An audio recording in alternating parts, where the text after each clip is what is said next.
ആഗോള സഭയിൽ ചരിത്ര പ്രാധാന്യമേറിയ വിശുദ്ധ മിഖായേൽ മാലാഖയോടുള്ള പ്രാർത്ഥന സമ്മാനിക്കാൻ സ്വർഗം തിരഞ്ഞെടുത്ത ലയോ 13 പാപ്പയ്ക്ക് ശേഷം അതേ നാമധാരിയായ ഒരു മാർപ്പാപ്പ ഈ നിർണായക കാലഘട്ടത്തിൽ തിരുസഭയുടെ നേതൃപദവിയിൽ എത്തിയിരിക്കുകയാണ്.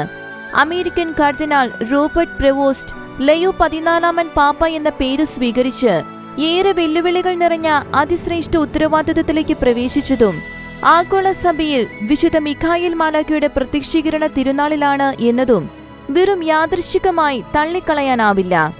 അന്ധകാര ശക്തികൾ തങ്ങളുടെ ആധിപത്യം സ്ഥാപിക്കാൻ ശ്രമിക്കുന്ന ഭീതിതമായ ദർശനത്തെ തുടർന്നായിരുന്നു വിശുദ്ധ മിഖായേൽ മാലാഖയോടുള്ള പ്രാർത്ഥനയ്ക്ക് ലയോ 13 പാപ്പ രൂപം നൽകിയത്. ഇറ്റലിയിലെ ഗാർഗാനോ പർവ്വതത്തിൽ വിശുദ്ധ മിഖായേൽ പ്രത്യക്ഷപ്പെട്ടതിന്റെ തിരുനാൾ സഭയിൽ കൊണ്ടാടുന്ന മെയ് 8 ലയോ 14 മാർപ്പാപ്പ തിരഞ്ഞെടുക്കപ്പെട്ടത്.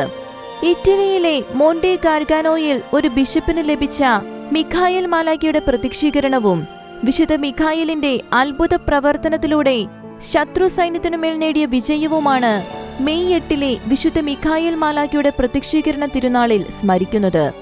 പ്രത്യക്ഷീകരണ ഗ്രോട്ടോയിൽ ഒരു കുരിശുള്ള ഒരു ബലിപീഠം വിശുദ്ധ മിഖായേൽ തന്നെ സ്ഥാപിക്കുകയും പാറക്കെട്ടിൽ വിശുദ്ധ മിഖായേലിന്റെ കാൽപ്പാടുകൾ പതിഞ്ഞിരിക്കുന്നതായി കണ്ടെത്തുകയും അവിടെ സെലസ്റ്റിയൽ ബസലിക്ക നിലവിൽ വരികയുമായിരുന്നു. തുടർന്ന് മെയ് 8 വിശുദ്ധ മിഖായേലിന്റെ വണക്കത്തിനായി ഒരു പ്രാദേശിക തിരുനാൾ ആചരിക്കുകയും ഇത് ഒടുവിൽ സഭയിലുടനീളം വ്യാപിക്കുകയുമായിരുന്നു. മോണ്ടെ ഗാർഗാനോയിലെ വിശുദ്ധ മിഖായേലിന്റെ അത്ഭുത പ്രത്യക്ഷീകരണത്തിലൂടെ മറ്റൊരു വേളയിൽ രാജ്യത്ത് പടർന്ന ബാധ തടയപ്പെട്ടതായും ചരിത്രം പറയുന്നു.